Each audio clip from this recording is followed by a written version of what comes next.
My friends, the great experiment. Strange new world. Hidden trick. Would you look at that? The greatest trick. And you people, you're all astronauts on some kind of Star Trek. The greatest trick. Welcome to Greatest Trek.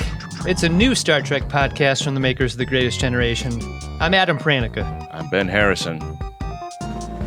You breathed in like you were going to say something. I don't want to step on you. I was just so excited because I was moving windows around my computer so I could get my notes open. And that's why I breathed. It takes very little to move the needle over there. You know, so much drudgery in my life. Any little bit of excitement really shakes me out of my stupor. Ben, you and I used to be, I don't know, maybe let's call it documentary adjacent for a while. And this episode of Strange New Worlds today just made me want to re-examine, like, what are your favorite documentaries? Like, what are the ones that work for you? What are the qualities that work for you? What are the ones that are like, that was a shitty documentary? Like, because I think people are very opinionated about these things. I think that by the time a documentary has gotten to me, it is almost assuredly not a shitty documentary, you know? The Nova documentary about the sun, you will have watched it when the sun is going Nova.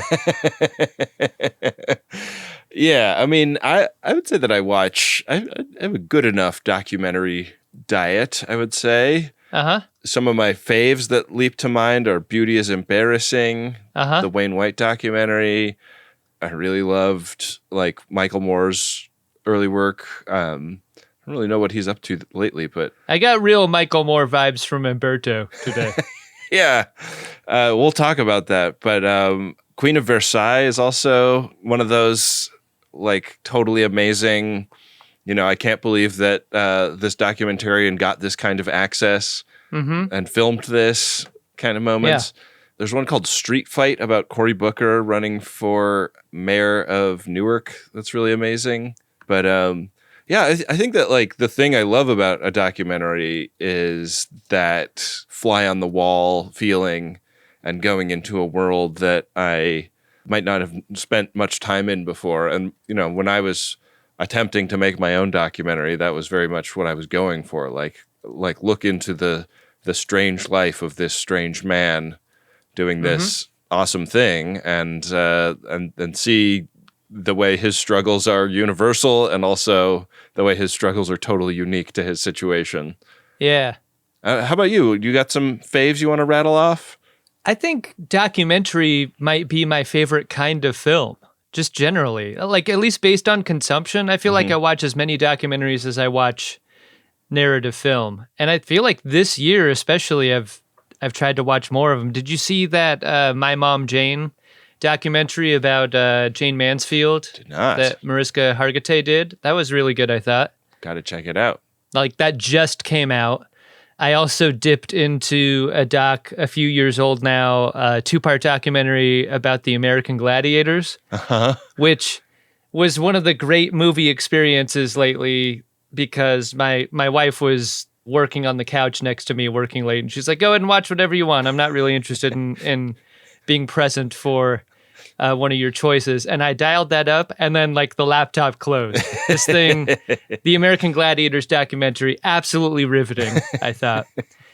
And both me and my wife... And how is she doing in her unemployment since she missed submitting the big report? I think it only makes you a more effective worker when you're jacked up on watching gladiators do their thing, do the joust. You know this about me. Documentaries mean a lot to me and my wife because our very first date was seeing the Jonestown documentary. I do know that story. I reached over and I held her hand during the part where things got not just bad, but maybe the worst for the folks at Jonestown. And she didn't interpret that as, like, we should go there together, holding of hands. I mean, we kind of missed the end of the movie, if you know what I mean. The people making out in the in the back row of Hearts of Darkness or whatever.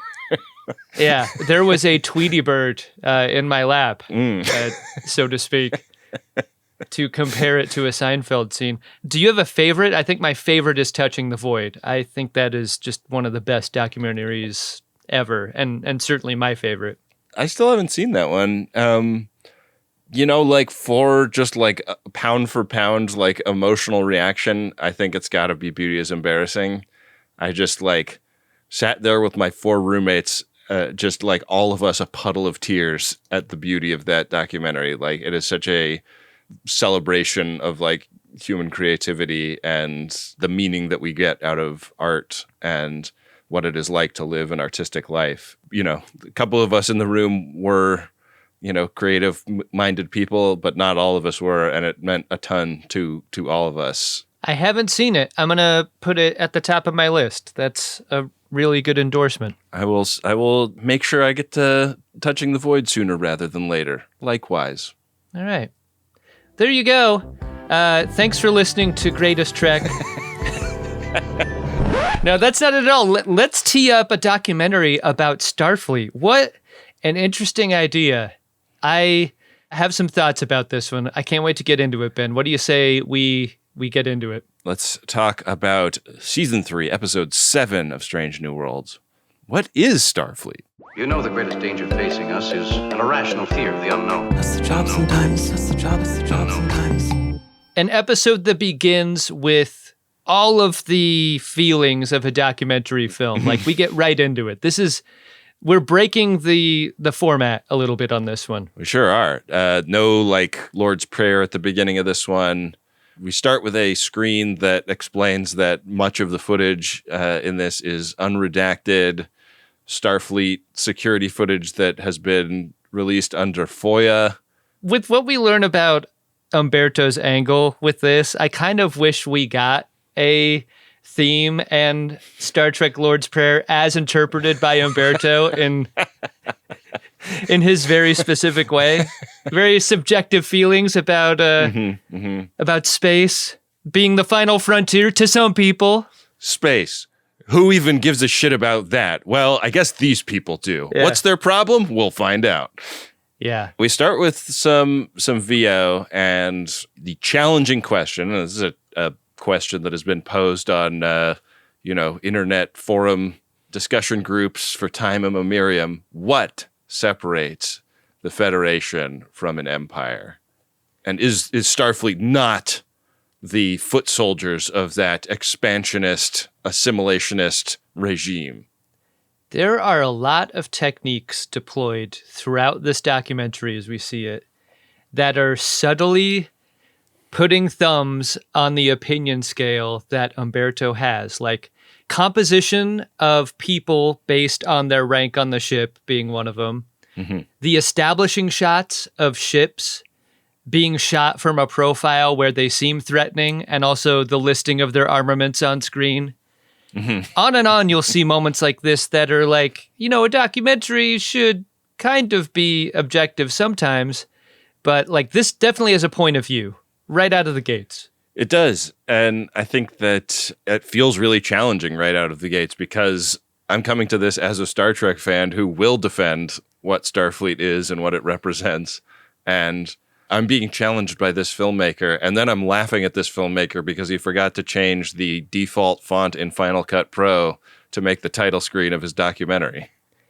You get the sense that this is a hit piece for a lot of reasons, but like one of the main reasons is the usage of footage that is taken from security cameras. Like there's a lot of sequences intercut, like you get direct-to-camera interview, you get B-roll, but you also get these camera on the wall shots with metadata of time and place. Yeah. And it feels very intrusive, doesn't it? It does. I can't believe I didn't mention any Errol Morris films in our Marin because, I mean, the direct-to-camera technique is very much associated with Errol Morris. Yeah. And I love his work, Thin Blue Line, maybe most of all, and this kind of feels like that, right? Like I love his work in the Chipotle commercials. He does those?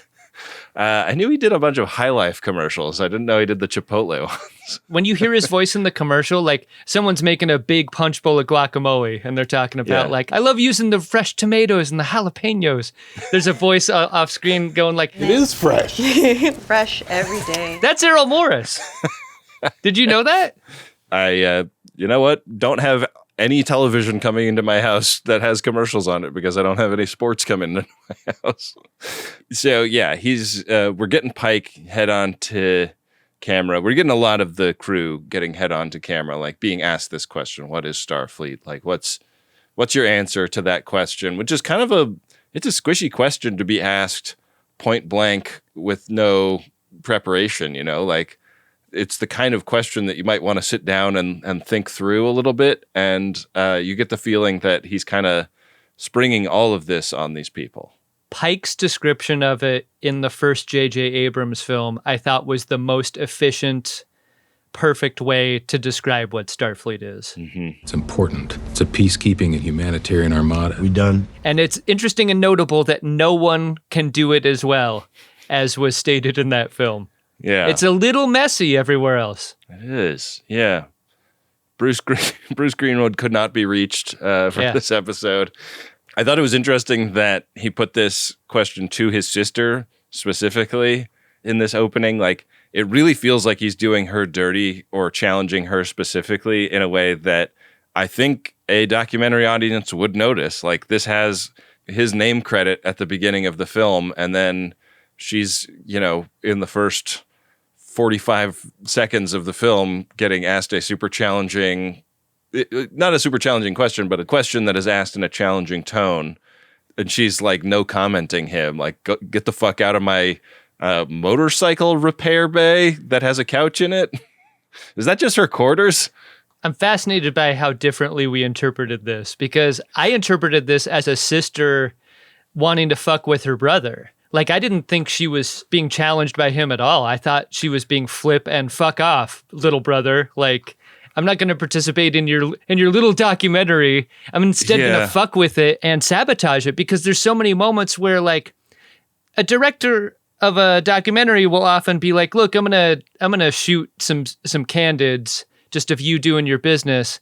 It's really important you don't look at the camera during. And there's Erica Ortegas like spiking the camera every chance she gets, almost intentionally. Yeah. The problem is she picked a fight with someone who buys ink by the barrel, or rather, she picked a fight with someone who has Final Cut. Yeah. Like, he can make her look as bad as he wants to in this documentary. There is this opening package. We're seeing all the stuff, as you mentioned, about like the armaments of the ships and some of that stuff being classified, and we're also seeing La'an do target practice, and I loved the like look of pride when she completed her target practice, kind of putting a period on the end of a sentence about Starfleet maybe being a expansionist aggressor organization. Yeah, I mean, good and evil largely depend on who's downrange of your weapon, of your hero in your documentary film, It's true. I think that's very apparent in moments like these. Pike, for his position, is looking like a hostage. He is like by the book, chapter and verse, in a way that I feel like is striking. Spock is almost totally open, which is really interesting to me. Like, so candid, so willing to share, like not much of a self-editor as he's being interviewed. That is like in such stark contrast to Una, who seems to be the only member of the crew who's had any media training. Yeah. Like, Spock is telling the truth in that Vulcan way where he's like oversharing and, not thinking about the way it's going to hit in the context that he's giving the answer. And Una is like controlled and in full possession of the message she's trying to get across in a way that almost none of the rest of them are. Yeah. Humberto has a good strategy for his documentary, because it's not just about people and it's not just about answering a question. It's about those people going through a challenge. And the challenge, it takes the form of this mission they're on. They're going to Lutani, which has been attacked by its neighboring planet, Kassar. And Kassar wants to claim it. And the Kassar are winning, kind of handily, if the way you keep score is how many dead are on either side. Well, it's casualties. We know that casualties doesn't necessarily mean dead. So there could be 9 million Lutani with sprained ankles or something. You know, Sure. We just don't know. There's a McLaughlin group. Issue 1. Where Pike lays out the mission ahead, and he's very camera aware, very recording device aware throughout all of this.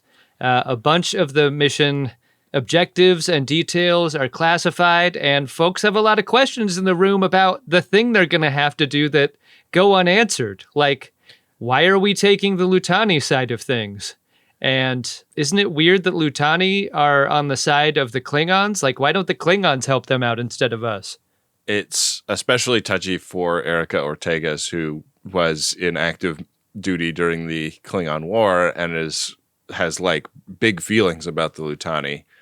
But orders is orders, and that's the kind of tension in the moment. Like, we didn't get to pick what we're doing today. This is coming down from on high, and we're going to go help out the Lutani. But we're going into an active war zone, and we need to be super careful.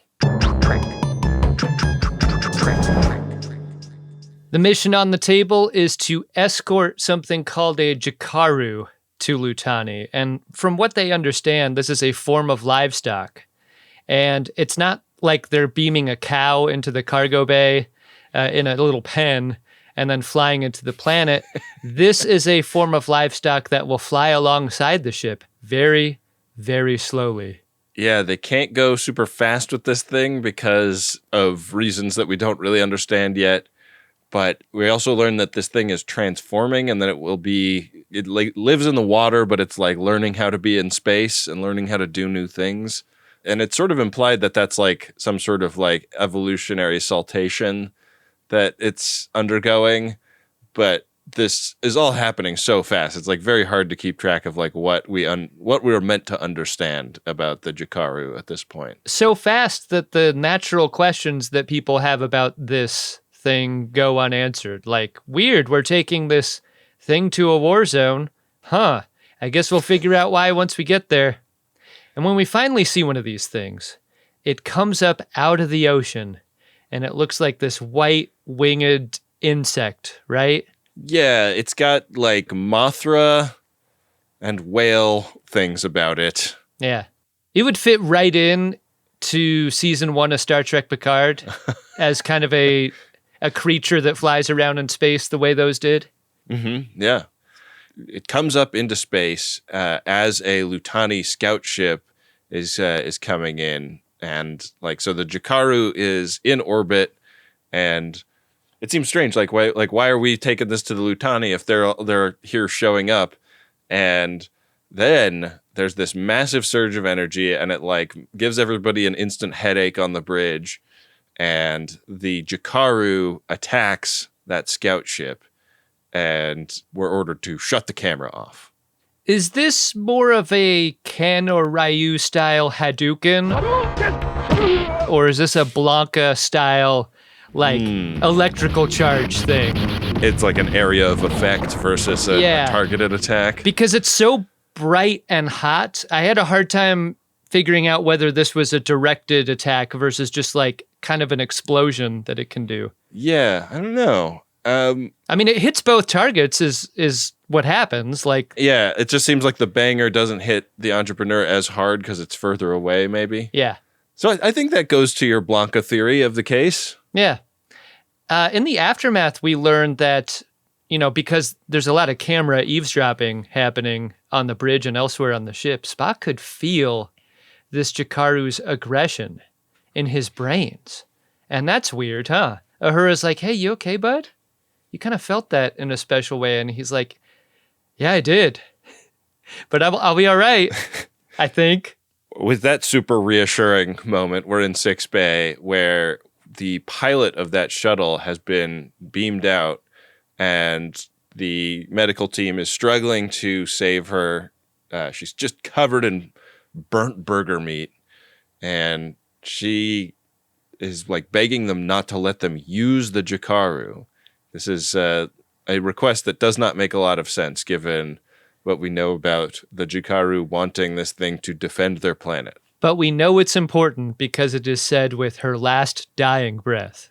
Like, you gotta listen when it's the last one, right? Right. Like, she's so far gone, she's not even asking if ship out of danger. Yeah.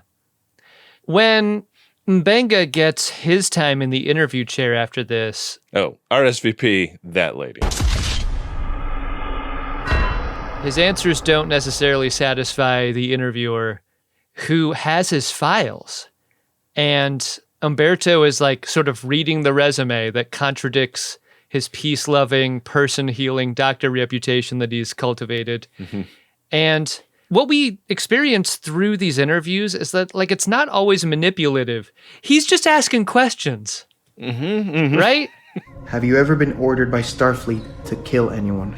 Are you or are you not the redacted of Jagal? Right. Yeah.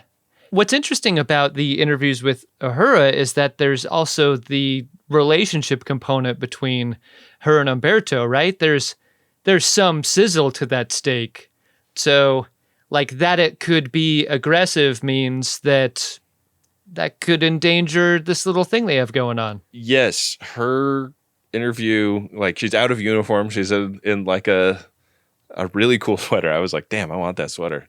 And yeah, it's a softer interview style. I think one thing that is noteworthy about Humberto's style as a filmmaker is he likes to go really, really close on faces. And it feels aggressive in every context but Uhura's. And it feels intimate with her. Oh, I was going to say it feels aggressive in every other context except an actor on Strange New Worlds, because across the board they are so beautiful.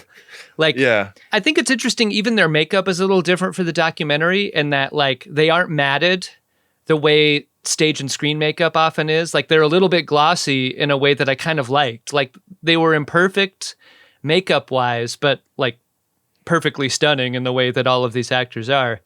The moment here for Ahura, like, Celia Rose Gooding does something here that I found so powerful. Like, her take is so spectacular. It's almost too spectacular for Humberto's shitty movie. Like, how could you not make an entire movie about Ahura and what she's going through with her old Academy friend that died on the Cayuga, you know? Yeah. Like, if this were my movie, I would redirect it into that because she's so... What she does with her emotions here is so affecting. This is not to undercut Celia Rose Gooding's skills as an actor, but, like, I feel like if I was directing an actor, I would say, like, we're going to improvise a scene and, like, have the improv establish that she had this best friend at the academy and then reveal that the best friend died on the Cayuga so that I could, like, get closer to a real... like, hearing this information for the first time in an uncomfortable scenario, react. Humberto Ortegas is like, I actually have a recording of when the saucer section was spun into the planet to destroy that Gorn's base, and it's actually from the quarters of your old Academy friend. I'm just going to listen to that while the camera's on me for a moment, Ahura, okay? And then it's just Humberto hearing the screams. And the explosion of the saucer. You must never listen to this tape. I promise, Humberto, I won't. I mean, it kind of reminded me of, like, the legend is that, like, they didn't tell Mark Hamill that Vader was going to be Luke's father until he was shooting the scene, you know? And, like, her reaction is so good that I kind of wondered, like, how they went about getting that moment, because she's fucking phenomenal in it. What I thought was happening was that Humberto did spring this on Ahura. Yeah, Are you saying that he didn't? Oh, okay. No, yeah. I'm just saying, like, her as an actor did such a fucking great job selling that this was... Because there's, like, some embarrassment in the moment. Like, God, I didn't keep in touch. I should have known. I didn't read the list of people whose lives were lost in the disaster. Right. Like, it's a really intense moment. Yeah, really big stuff there.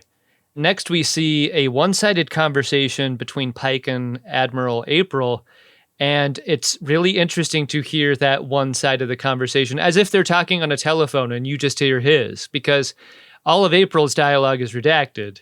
And what is clear in the scene is that there is a conversation about a weapon, whether or not it should be deployed, and there being a disagreement about what to do about it.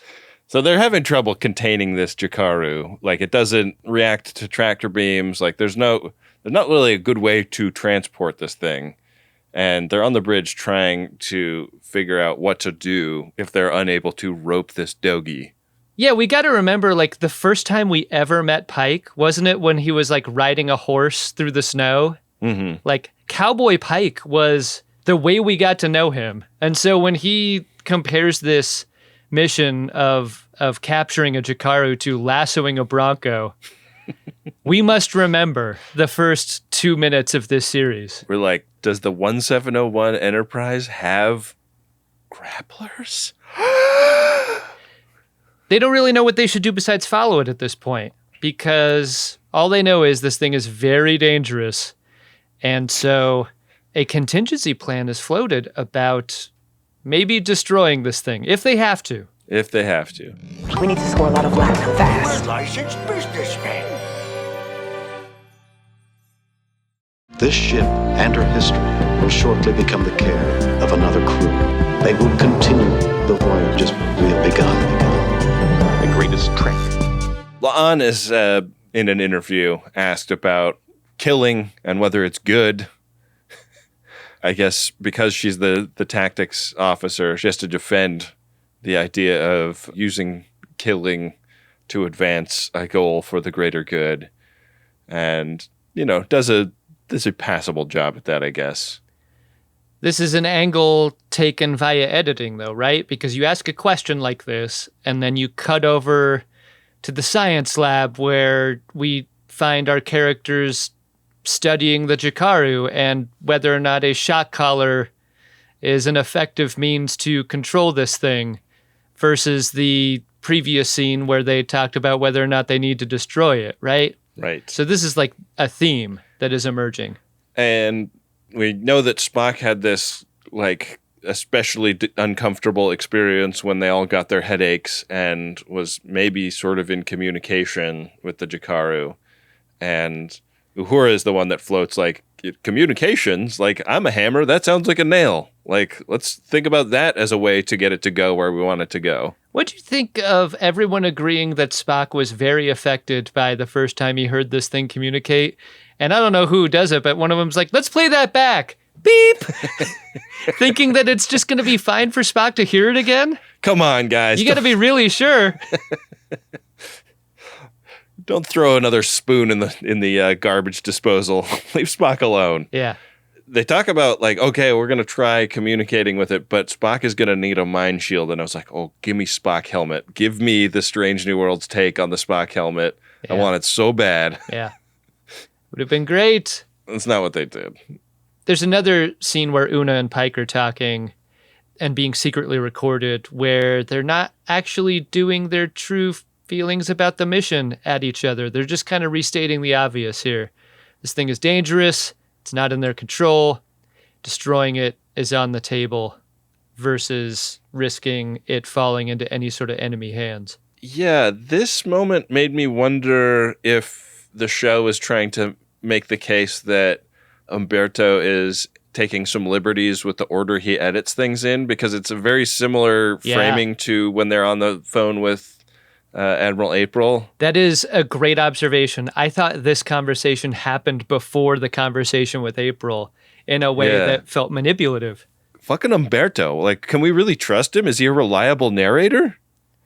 Remains to be seen. So Uhura and Spock have this presentation to Pike about their plan to talk to the Jikaru. But Pike is like, you know what? We're out of time. Like, we got to shoot another shock collar at this thing.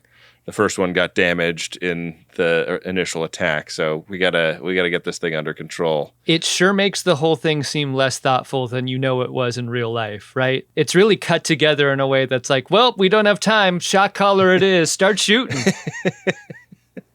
They do start, and first one just bounces right off the Jikaru. Second one, it like bobs and weaves. It goes right past it.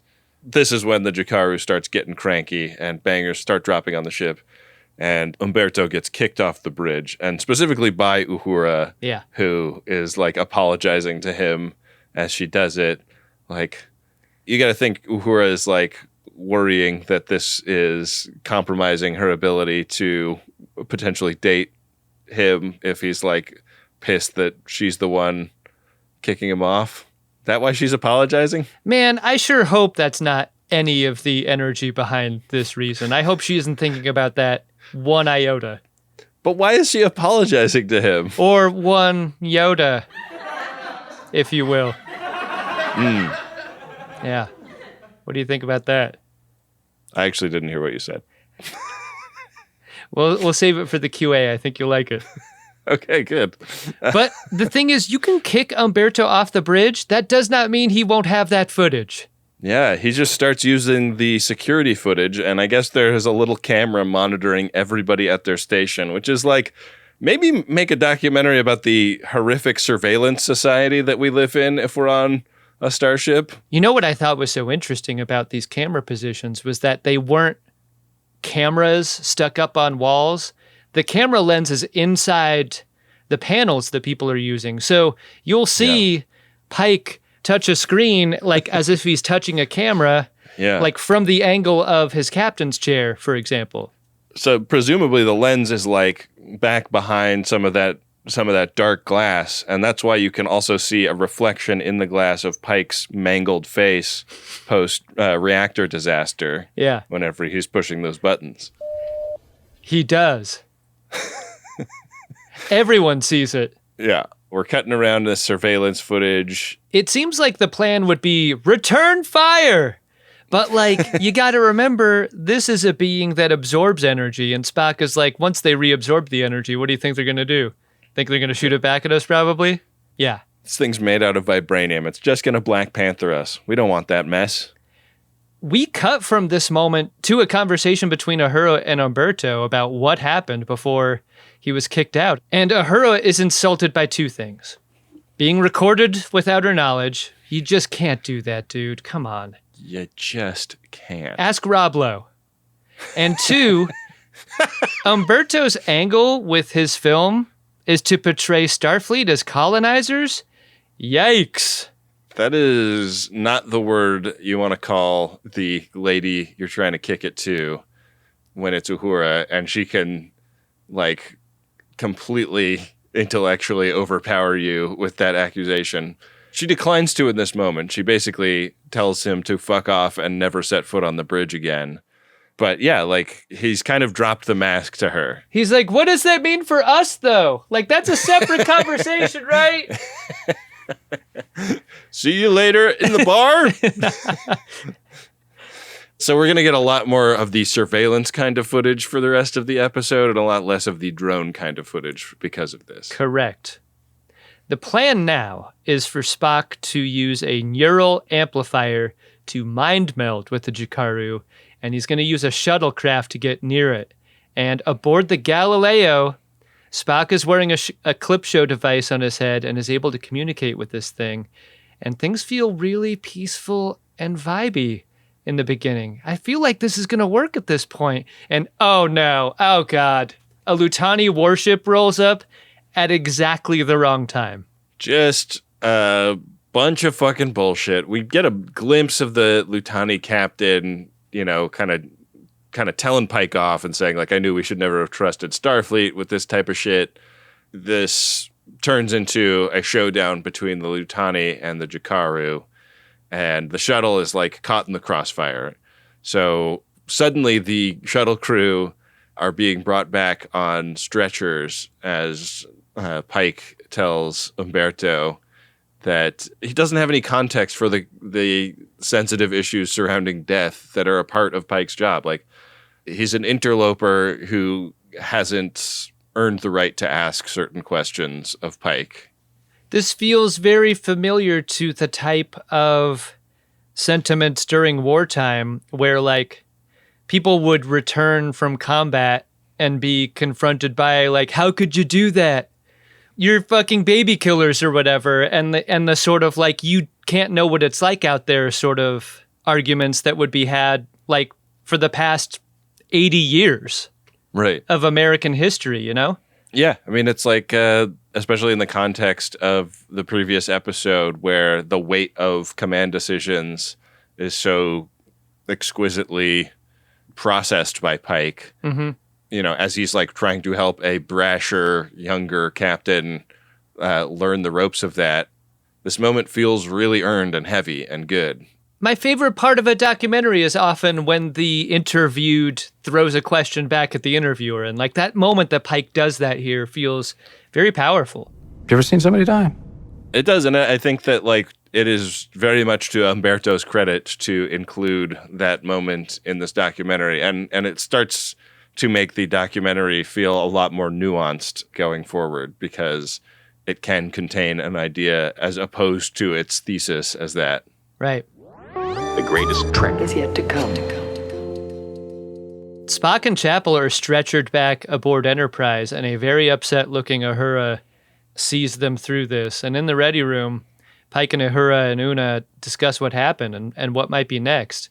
It seems like Ahura could be a good plan B for the whole commune with the Jikaru situation. Like, she can also feel the things that this thing does, just in a less amplified way. Yeah, because of Spock's psionic abilities, he's more sensitive to this, like, incredibly powerful brain signal that the Jikaru is generating.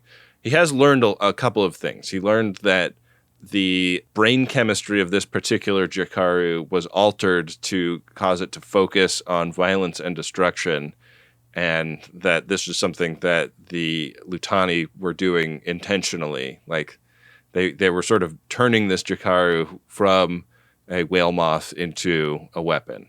And there's nothing they can do, crucially. Like, there's no reversing of this medically. Right. M'Benga is able to do complicated brain surgery on a ship without power. Like, we learned that a couple episodes ago, but he cannot do any sort of surgery to the Jikaru.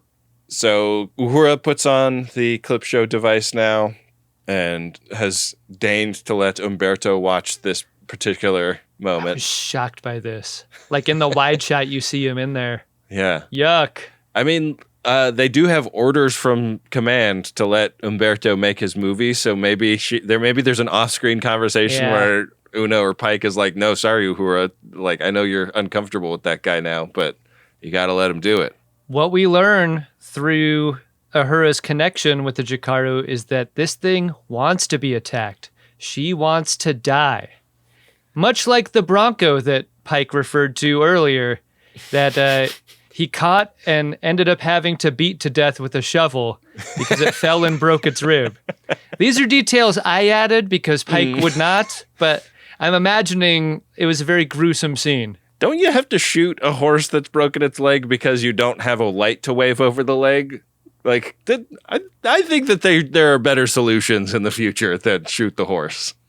Or beat it with a shovel, as the case may be. Scotty's solution would be to beam it into space. Like, Scotty's working at a ranch with a transporter room. Just drag that injured horse up to the pad. Needless to say, this mutated Jakaru is the last thing you see in a laboratory full of vials of attempted resurrections of Ellen Ripley, and it is begging them, kill me. Update from Pike on the bridge. We're going through with the plan to shoot the Jikaru, all right? And we're going to do that so that it releases the Lutani ship. And hey, one last request from the Jikaru, if we're going to do this. Guys, watch out for my kids. They haven't been mind-altered like me. They're good. There's a chance they might grow up different and better. Be nice. Pike agrees to look after the kiddos for the Jikaru. Personally. Anson Mount is leaving the show to go live on Waterworld. Two things I love doing, executing horses and drinking my own piss. Sign me up. You know what they don't have on Waterworld? Reactors. With that promise made, we're back at an interview situation with Uhura and Humberto, and she takes an interesting tack with him, which is to say, you know what? Like, you're challenging the shit out of us, and because of the nature of what we do, we deserve to be challenged, and we need to be able to make the case for this. And I think you're asking good questions. I just think you're asking them for the wrong reasons, Humberto. No one hates being asked questions. We just don't like assholes. There's the case being made for nuance here, right? As often happens in these things, the documentarian becomes the subject. And in a way they truly desired the entire time, probably. Yeah. In a way that, he's like Michael Moore, but less righteous and less funny. The DVX100 is in the other hand this time. It is revealed that he has embarked on this whole hit piece on Starfleet, not out of open-minded curiosity, but out of anger and resentment. He feels that Starfleet took his sister from him, and he is fucking pissed, and he will destroy them by any means necessary, or just by uploading something to Vimeo, if that's what it takes. Inside every documentarian is a heart of darkness. It's true. She reached right in and got it. So we get a little FaceTime with the Lutani captain of the warship, who is really cranky that they're taking the super weapon that the Lutani worked so damn hard to create. Imagine having a legitimate gripe. I'm not saying I'm taking the Lutani side here. I'm saying that, like, they're righteously upset. And then... Yeah. He's got 9 million buddies back home with sprained ankles. Imagine not knowing you're about to get just a face full of righteous indignation from a Starfleet captain in this scene. Like, Pike absolutely over the tops him here and negates the argument. This is like the one clip that they use 2 times in the episode. Like, they use it at the beginning when Humberto is building his case for Starfleet is an army. And now it is in such a different context because you see all of the things that led up to it, and the way the Lutani captain is dead fucking wrong to be squaring up on Pike like this. Mm-hmm. We're all gonna watch this Jikaru fly into the sun, man. You're gonna stay right there. We're all gonna watch it together. And then this planet that the Jikaru are from, sanctuary. Can't do anything about it.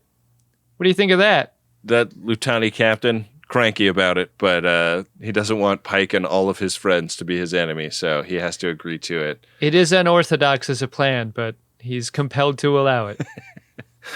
RSVP Jikaru. Yeah, Jikaru blows big once she hits the surface of the sun, right? Yeah. A lot of strange energy gets released. We are back in Ortegas's quarters, maybe?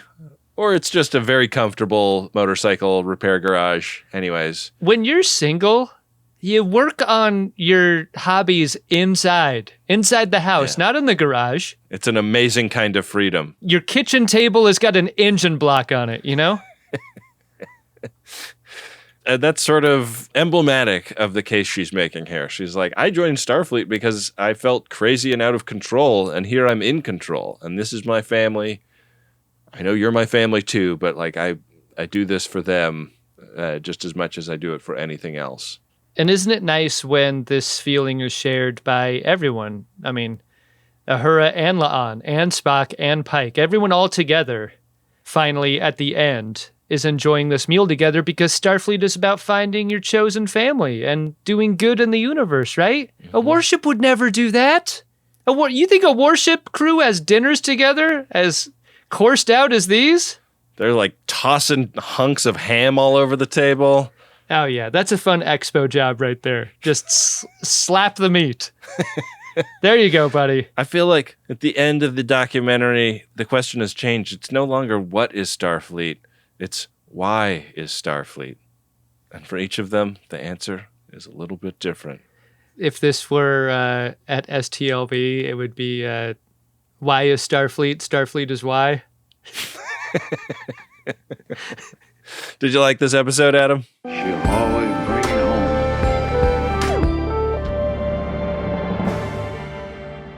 I just like being reminded most of like what independent film feels like. Mm-hmm. Documentary genre, especially like the angles, the compositions, the ECUs, like the flourishes. You've got to choose when you're just one person and a camera and some B-roll. Mm-hmm. I dug that quite a bit. I love a format busting episode on the shows that I like. I like that they don't do that very much. Like, they do genre busting quite a bit on this show, but they rarely touch the format in the way that they do here. And I really thought that was neat. It felt like a kind of freedom given to Star Trek by Lower Decks in a way. Like, the way Lower Decks would just be like, this is a weird Z, and throw all of the window dressing of the show out to do a type of story that they wouldn't normally otherwise do. This episode reminded me of that Matter of Time TNG episode with, remember the time traveler Berlinghoff Rasmussen? Mm-hmm. In that episode could have been a format break like this. Sure. Because it felt like to Berlinghoff, he was processing a documentary in his own mind. Like he was making it seem as though he was watching something he already knew. Yeah. And so it felt very similarly to what Humberto was doing here, where there was like an outsider perceiving and judging these events in a way that made the crew uncomfortable. Only in this case, you get the benefit of all the footage. I just thought those were very compatible stories here between this episode and that one. Yeah, I really liked the episode too. It's fun to see Star Trek undertake to like address some of its critics in its own way, and I think they did a creditable job. Like, they didn't do it on easy mode. Like they made like the morality of the adventure this week just as tricky as it ever is in Star Trek, and made the case for these people wrestling with that morality and trying to do their best in a challenging situation. It's trickier if there's not a sun around and you just got to blow the Jikaru's head away, with some photon torpedoes yourself, right? Sure. Yeah. That's tougher. Like, hey, do you think you could like do something that breaks your Jikaru rib so that this is just kind of easier for us to get over? So we're going to drag the Jikaru back to the ocean planet and then kind of use a tractor beam to force it underwater until the bubbles stop. And then our work here will be done. All of the Jikaru's children are like in the water nearby, like, no! And then they have a vendetta against Starfleet. And, we can pick up on that next season. Yeah, one of the many threads unpulled in this season of Strange New Worlds. Well, Adam, do you want to see if we can pull on a thread that opens the Priority 1 inbox? Yes, I do. Priority 1 message from Starfleet coming in on secured channel.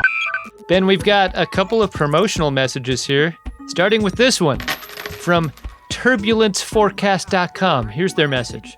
Okay. Turbulence Forecast tells you how bumpy your flight will be. Now with turbulence predictions up to 5 days in advance. Whoa. No time ship or temporal anomaly required, just clear, customized data for your specific flight, delivered as a PDF straight to your email, and the app. Available now on iOS and Android. Download today and don't let your landing party get caught off guard. Wowie zowie. So turbulenceforecast.com, and the app is available on iOS and Android. Dang. How about this exploit by Turbulence Forecast? You don't need to buy an ad. Just get a promotional P1. Does the same thing. Amazing. I just like that we're finding out about a neat flight and travel app situation before Rustin, our buddy, who knows all of that stuff. I got a question for you. Mm-hmm. Would you rather know ahead of time? I think for many, many people, you want to know what you're in for and not be surprised. So this is going to satisfy a lot of folks. I think a much smaller percentage of people would be like, "Don't tell me." Yeah. Or check it out. If you can predict the turbulence on a flight, maybe you pop out to a different flight that you'd be more comfortable with. This gives you some flexibility. Sometimes people are a little bit cavalier about not buckling that seatbelt during the flight. So what are you doing? Maybe help yourself to a slightly safer scenario in that regard. Keep it strapped. And by that, I mean your seatbelt buckled on a flight. That's all I mean. Okay, our next P1 is also of a promotional nature. It goes like this. Last year, with the help of Jim Shimoda, that's GYM Shimoda, and the FODs, I was able to run my first marathon. But more importantly, I was able to raise over $2,500 for the Nationwide Children's Hospital in Columbus. O'Brien drop. I am Chief Miles Edward O'Brien. This is fucking spectacular. This year, I aim to do better. Join me as I try to break the 4-hour barrier and raise even more money. Will I achieve proto-warp? Will I turn into a salamander? Will the FODs blow my fundraising goal even more out of the water than they did last year? It's only one way to find out.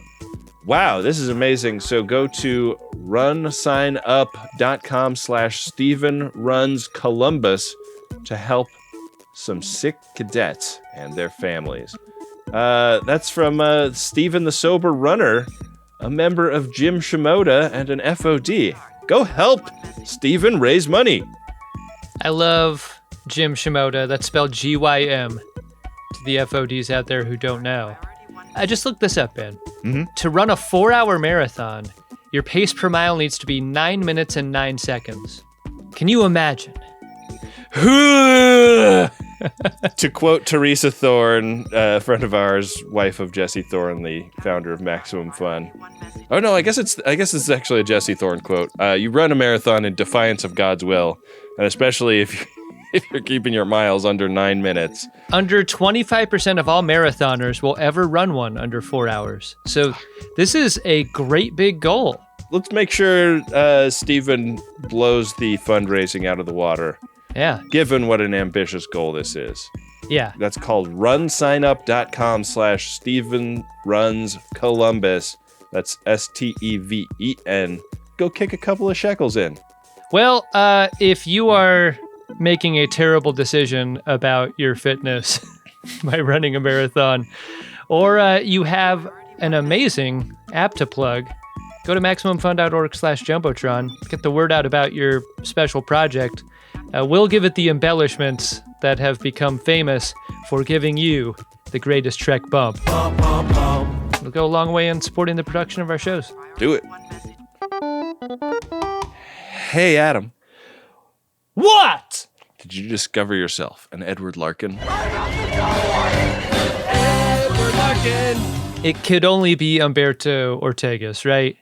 Mm-hmm. Just, I get it. That's the thing. Like, you get his angle, you get him laying back in the cut and like springing the angle on his interview subjects. You get the whole thing. This is very familiar. But you're still going to be my Edward Larkin for that. Yeah, to be a documentarian and get to hang tear in your own doc. Wow. Amazing. Humberto's doing it. That's the dream. Yeah. He's the Larkin of the app. Yeah. Empathy for the documentarian, almost impossible to achieve.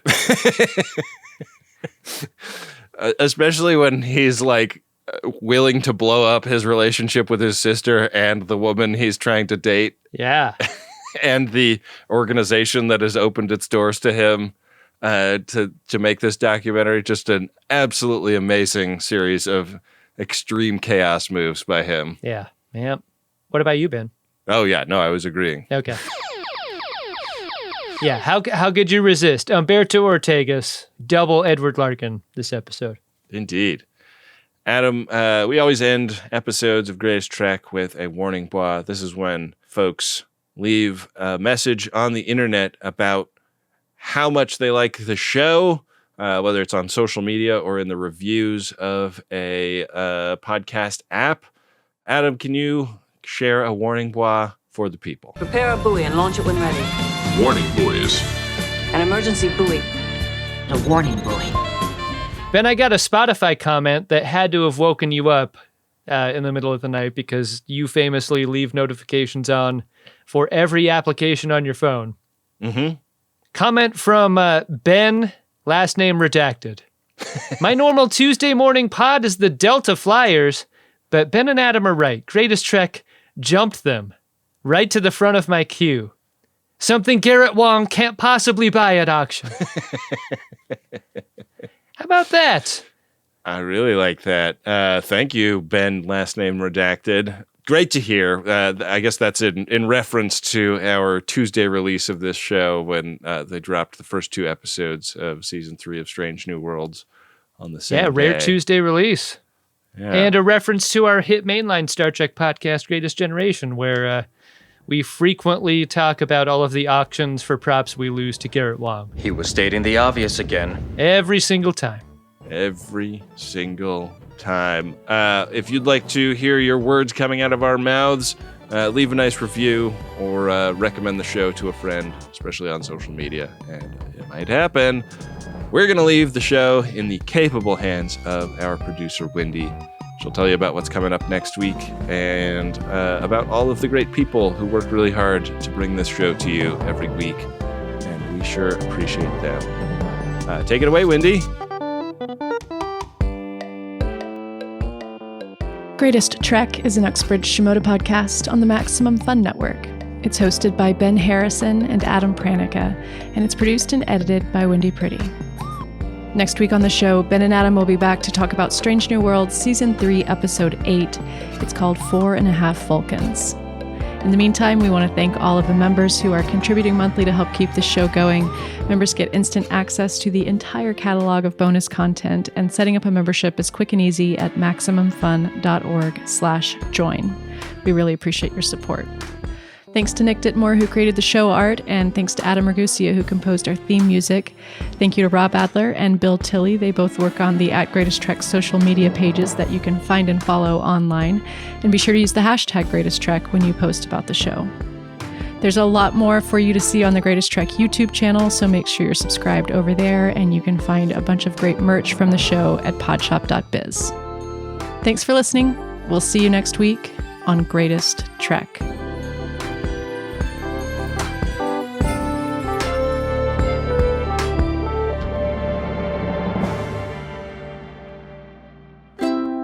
Maximum Fun, a worker-owned network of artist-owned shows. Supported directly by you.